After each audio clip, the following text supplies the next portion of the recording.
proxy server. We took it in to see a man, and he said he'd fixed it, and he had, and then no, he hadn't. And so we had one of their mobile men come out and try and fix it. He didn't fix it, and so they escalated it to the next guy up the chain, and he came out and he said, I think I've got it fixed, but if this doesn't work, you probably have to do a factory reset. So we ended up having to do a factory reset yesterday, which means Mrs. Osa is slowly restoring all her stuff. The biggest pain in the butt that we had on that was she has Microsoft Office 2010. She didn't get an install disk with it. It was just a little piece of cardboard with a product key, and unfortunately Microsoft don't support 2010, so the only way you can have 2010 installed on your system now is if you've got a disk to install it on with and have a product key, and she only has a product key. So we ended up having to buy Microsoft Office 2021, I think it was, which is $170 for a standalone. And she's the only one who really uses it. If I need Word, I've got access because of my work provide me with a full Microsoft Office. But it's just kind of an expense we could have done without. But it does give us another 10 years of Microsoft Office without having to worry about it. And the other thing, it's $160, $170 for the standalone version. You can only install it on one PC. Oh, wow, no big hardship there. And if you want to go the monthly option, it's like if you buy the standalone, that's less than 3 months of rental on Microsoft 365. Now, okay, there's advantages with Microsoft 365 in that you can sit down at any PC in the world and log into Microsoft 365 and use the full Microsoft applications. You can have up to 6 of your family using it concurrently if you go with the family version, but the family version is half the cost of the standalone. So I'm really not sure, at least from a user standpoint, unless you have 6 people. Obviously 6 people, yeah, that's a year's subscription to Microsoft 365.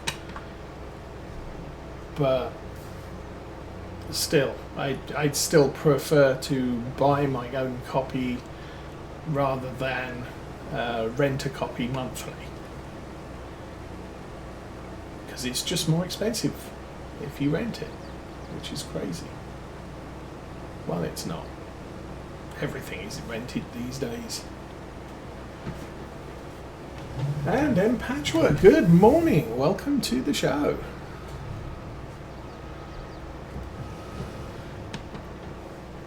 Oops. Yeah, we're now getting to the point where if you want heated seats in your car, you have to rent them. And if you didn't pay the subscription this month, and all of a sudden there's a cold spell, you're gonna freeze your butt because you didn't pay the subscription for your heated seats or air conditioning or whatever. And it's just, yeah, okay, from a manufacturer view standpoint, it's cheaper for us because we can just make one car with all of the extras on it. You then pay for which extras you actually want to use. Satellite radio, yeah, pay extra for it. Rain sensitive windshield wipers, yeah, pay extra for that. Air conditioning, air conditioned seats. Surprised they don't charge monthly for doors, seats and windows, to be perfectly honest.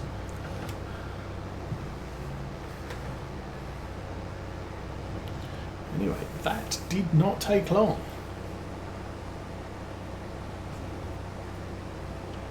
So lift that up, lift that up, we'll turn it off, and we'll do the fancy thing and watch it all happen. That is so cool.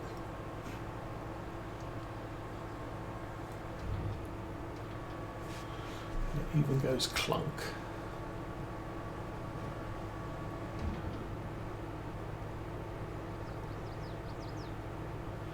So yeah, this is the ideal connection version of this. I think it just has differences between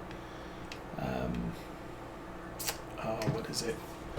The colour of the header. If you get the John Deere one, then it's green, and if you get the New Holland one, it's yellow. But really, apart from that, they're all the same functionally. And in Farm Sim, you can put anybody's header on anybody's harvester. Now we have to guess how long that pipe is, because I didn't extend it. Oh, there it is. Oops. Note to self, extend the pipe before you drive the tractor underneath it.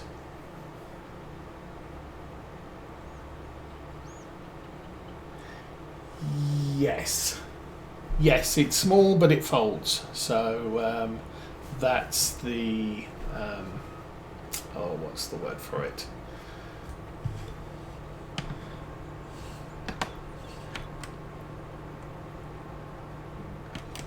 That's the sort of penalty I'll take on this one. The entrances to these fields are very narrow, so getting a 40-foot header through that gap, not going to work. And getting a 40-foot header anywhere that I can grab it with a harvester without dealing death, doom and destruction to the crop, also not going to happen. So I figured getting a folding draper was the preferable course of action. So while it's nowhere near as wide as what this harvester can run, it's convenient for this map. So I'm not going to be messing around with header trailers and trying to maneuver through the crop. And it is a mod, yes. I think it came out December, and I saw it and thought, yes, that's the header I want for a harvester on Glenleathann and probably a lot of British maps. I mean, we do have we've still got the advantage. I wasn't actually going for this harvester. I was probably going for one with a 12,000 litre tank in it. The 7T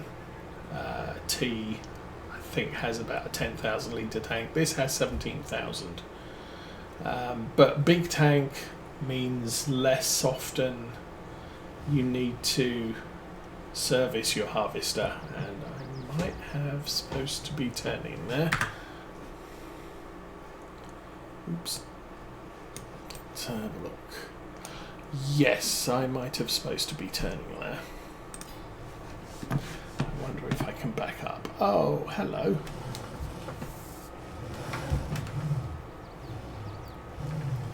So we'll drag that down the side of his van.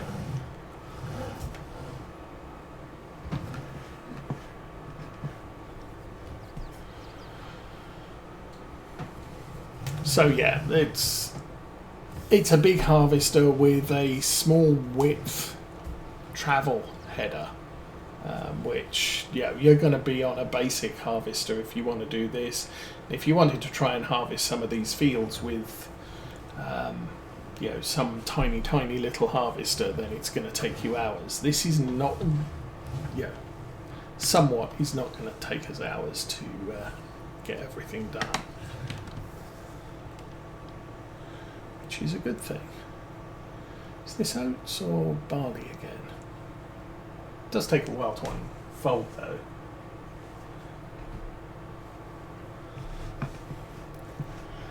It is, yeah, I would have liked a bigger one, but it's Cressoni, let's have a look, it's in the shop, and headers, Cressoni CRX6, I got the biggest one, the 7.2, I think, yeah, I have one of those, and looking at them, I've got to get the biggest one regardless. The harvester I would have liked to have been able to pick up was this one. It did come up in the store sale. This one came up in the store sale at half price. So, hey, I'm not stupid. I'll take that any day of the week.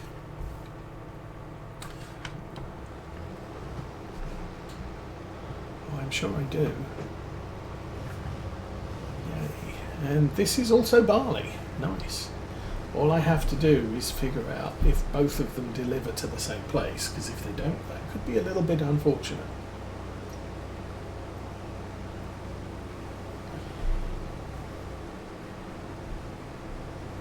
Yeah, I mean, the thing was, it was that, or I'm going to be limited to harvesters at this end of the scale.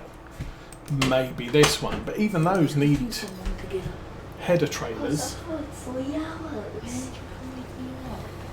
Because I didn't know you wanted me to. I'm not making breakfast. That's why I got up with you and I'm like, oh my word. Anyway. Way better they haven't found out.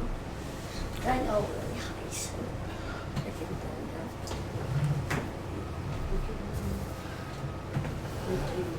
Sweeping.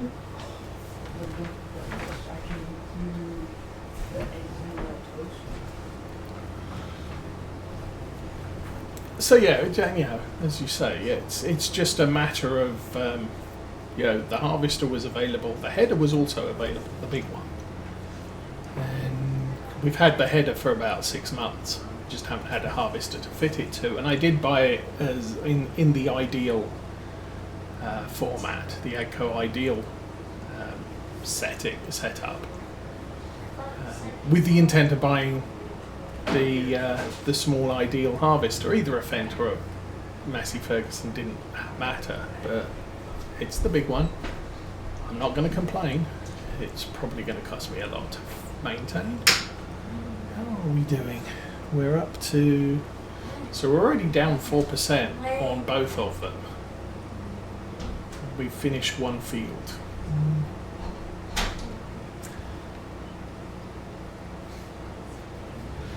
And yeah, if we were using this in somewhere with slightly more open fields, I would have the big giant header. Oh, we're on the map edge. That's awkward.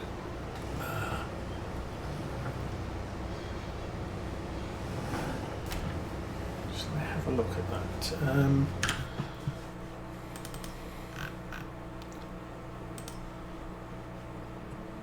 Combinations. Your PowerFlow or Dynaflex 40 foot.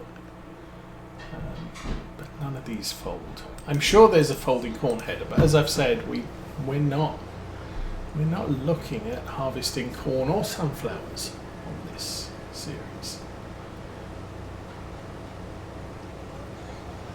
We're basically foraging the corn before the winter weather closes in on us. So we're not getting human food, we are going for animal feed every time. Also, no risk of almost, no matter how big the field is, there's almost no risk of us filling the tank before we get halfway around the first headland.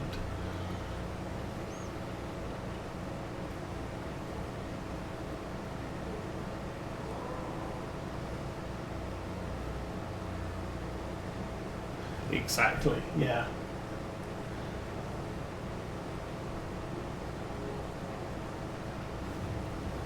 I mean, all things considered, I do like Millennial Farmer's kit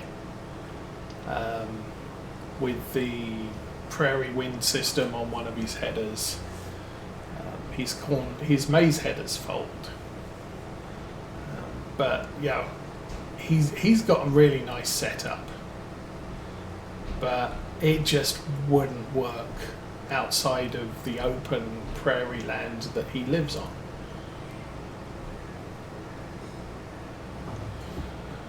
Okay, well, that's once round and we're not even half full yet.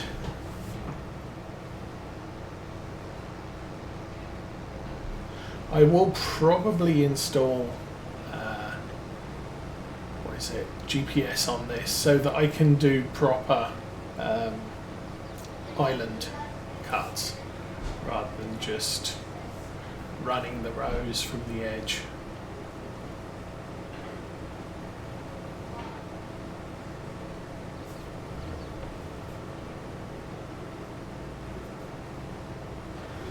But this is, I like this. This is a good harvester. I haven't even looked inside, I don't think. Ooh, fancy screens.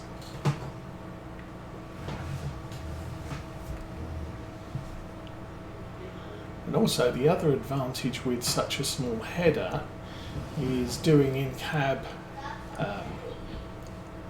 harvesting. You can see both ends of the header without having to turn your head. It is a nice machine, give it that. Well, it should be. It's 450,000 new or something. And this is the big engine model.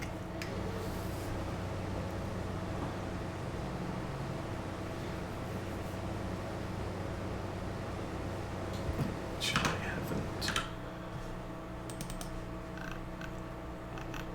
So we're driving this one with, oh no, that is the, yeah, it's an extra 100,000 just for that engine. And that also gives you the big, where is it, the big tank, 12,500 as opposed to 1710. I think the middle engine model, the 8T, you can go with the small hopper or the big hopper. Again, for a modest price increase. So this harvester's actually worth over 500,000 new. We paid about 230 for it.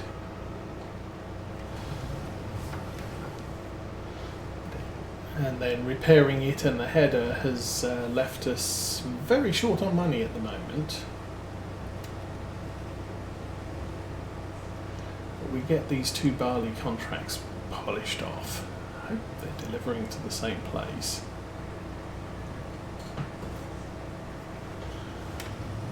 And then we can worry about other things. So I just did realise, since we are carting barley, I can't cart whole crop silage that we have on our farm when that finishes fermenting. So that's a little bit unfortunate.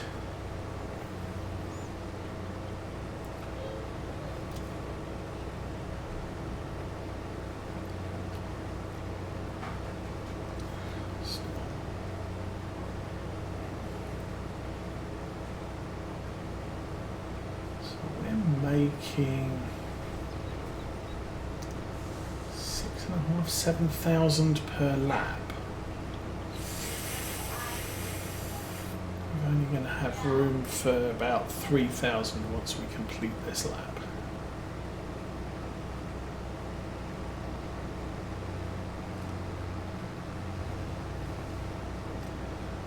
I think what I might do, good grief, I cannot see the crop texture from this altitude.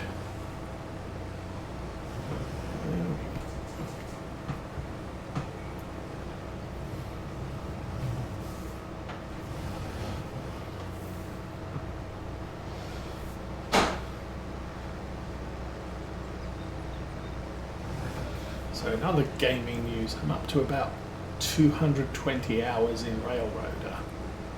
I finally unlocked the entire length of the rails, and I'm now working on the signalling, which can be a little bit frustrating, but then again, maybe not. The signals will not give you a green light to enter a freight yard.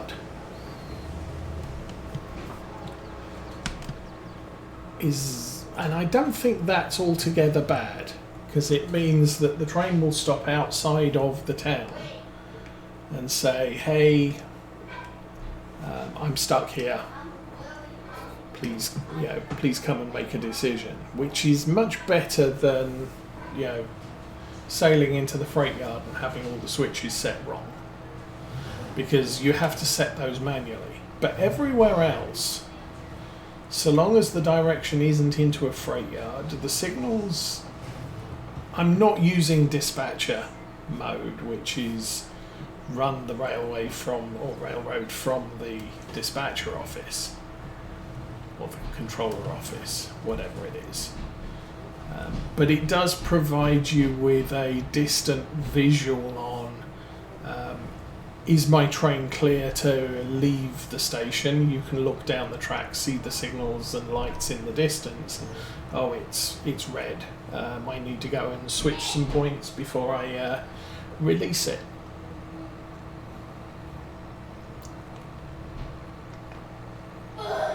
But it's also something that you should not leave until the last thing you update. If you're going to have signals on the track, put them in as you go. So unlock Bryson, unlock the Bryson switch. That was where we're supposed to turn. There's probably a car behind me. Okay.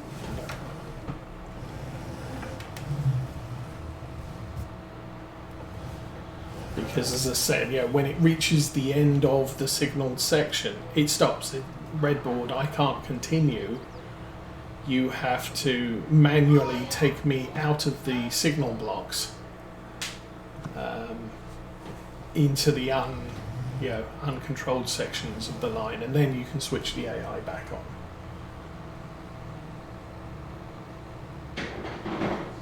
The thing is, as I said last week, I am considering possibly running some hour-long streams during the week. This last week, not a good week. We had so much going on that I just wasn't going to be able to concentrate on anything like that. This coming week should be a little bit easier. We're not going out as often.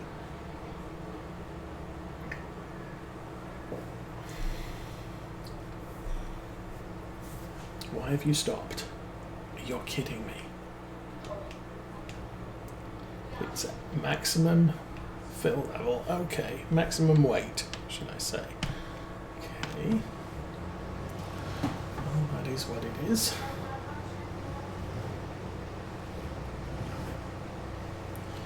And the other thing about this harvester is the pipe is so long it does fold in half at the back, or folds across the back.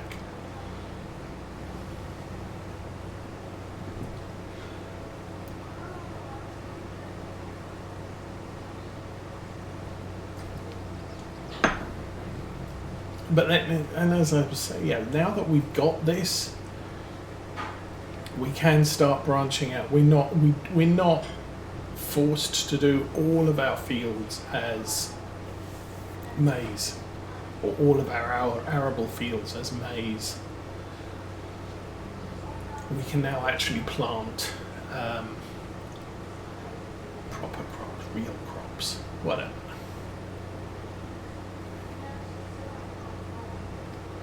So I wasn't prepared for that cart to not be able to transport full weight in barley. That is going to be an interesting dilemma now, because obviously wheat is heavier.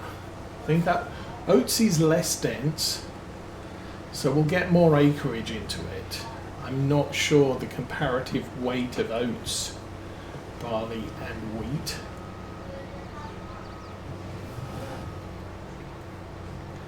But of those three, barley is the lightest, and normally up to now, when we've been carting barley, we've been able to put a full by volume load into our carts. But this time, this cart is not capable of handling that much weight.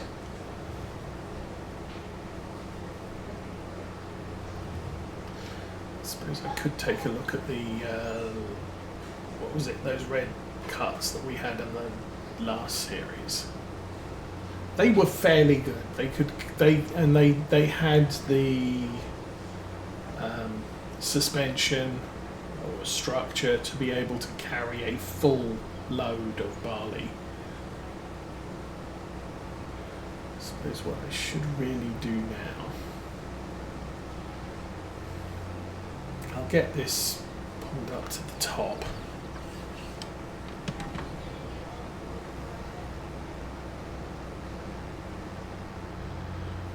Stick it on cruise control, point it in approximately the right direction, and I'll go see where these two contracts need to be delivered.